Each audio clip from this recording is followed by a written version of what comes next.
Today we'll be taking a look at Tinkercad, which is an online software where you can make 3D models. And if you happen to own a 3D printer, then you can take those models and print them out.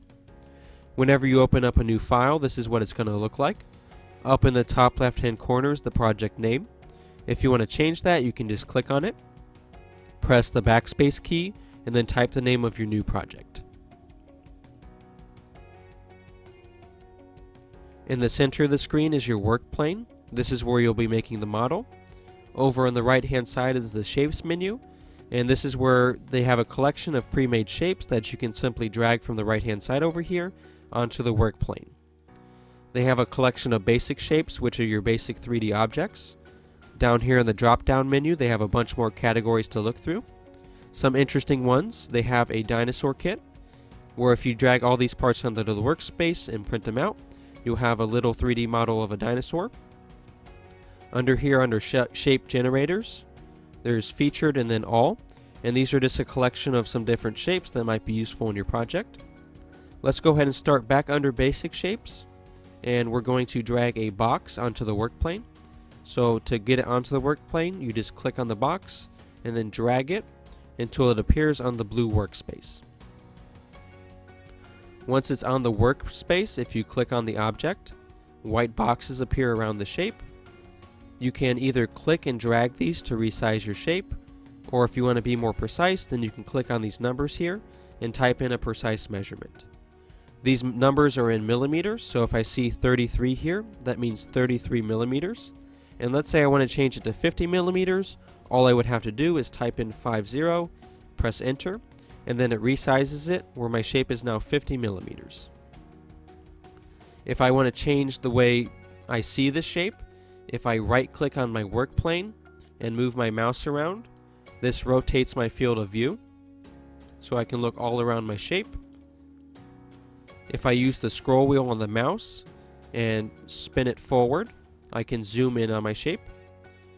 Likewise, if I move the spin wheel back, then I can zoom out.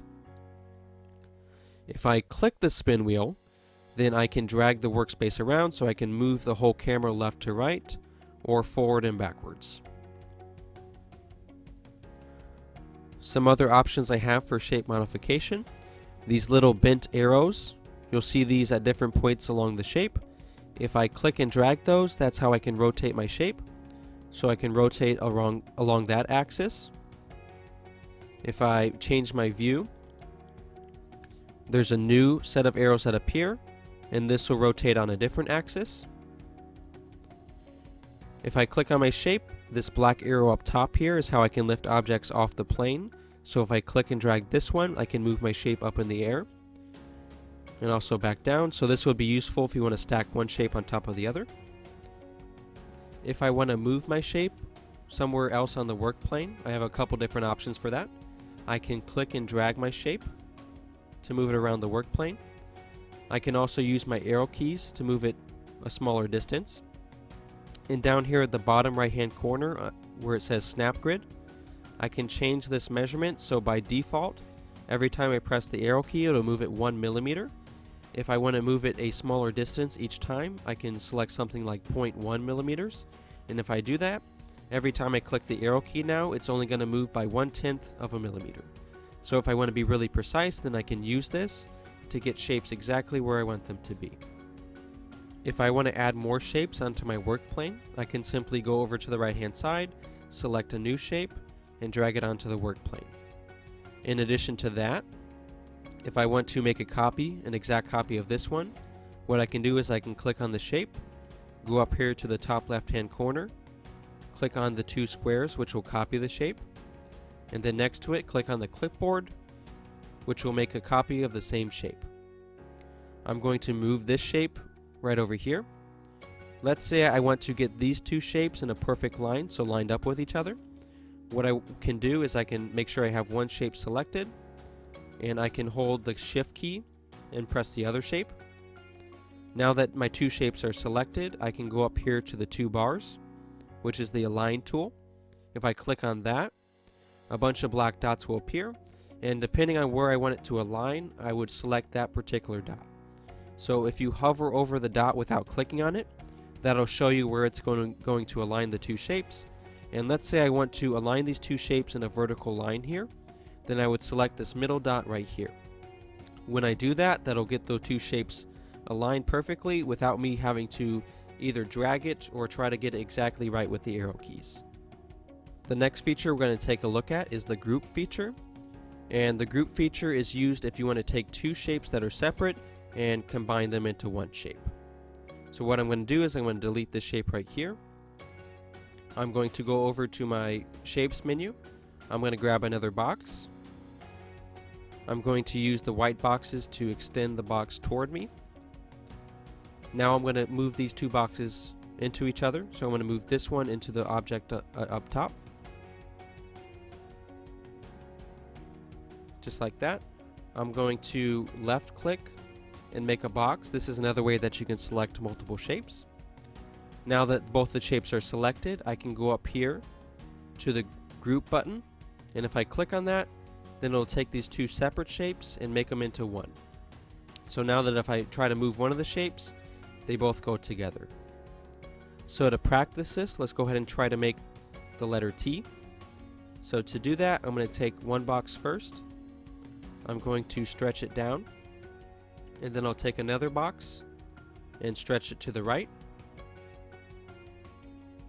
Now I need to select both shapes, so I'm going to use a selection box. So I'm going to left click and make sure my box covers both shapes.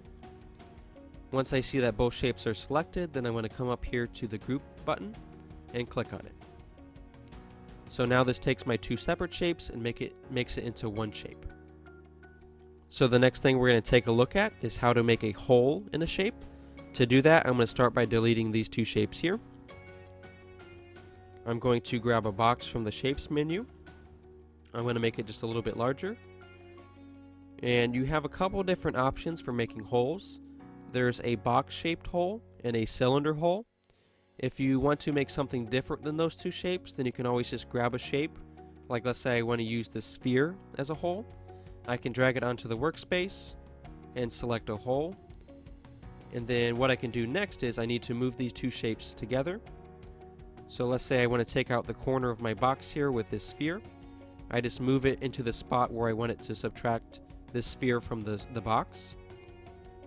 And just like I did before, I'm going to select both shapes, use the group tool, and now what it's going to do, it's going to remove that section that the two were intersected at. So if I undo that, I see that my sphere is intersecting in this region right here. So when I group the two shapes, that's the part it's going to get rid of from the box. Okay, another example of this, so I'm going to undo this. I'm going to get rid of the sphere here, and I'm going to be using this cylinder. I'm going to put it in the middle of the box here, and to make sure I have it exactly right, I'm going to select both shapes, use the Align tool, and then I want it in the center of the box, so I'm going to be using this middle, and also the middle on this side. So now I know this cylinder is in the exact center of the box. I can select both shapes, press the group tool, and then I have a hole directly in the center of my box. There's quite a few more features with Tinkercad, but this is enough to get you started. If you want to practice some of the skills we learned today, then a good thing to do would be think about different letters in the alphabet and see if you can make a 3D model of those. So some of the easier ones are like the letter T, the letter L. If you want to move on to some more difficult letters, then try the letter A or the letter Z. And for an extra challenge, you can make letters that have curves in them, like the letter J, G, and P. With just a little practice, you'll see that you can make just about anything on Tinkercad.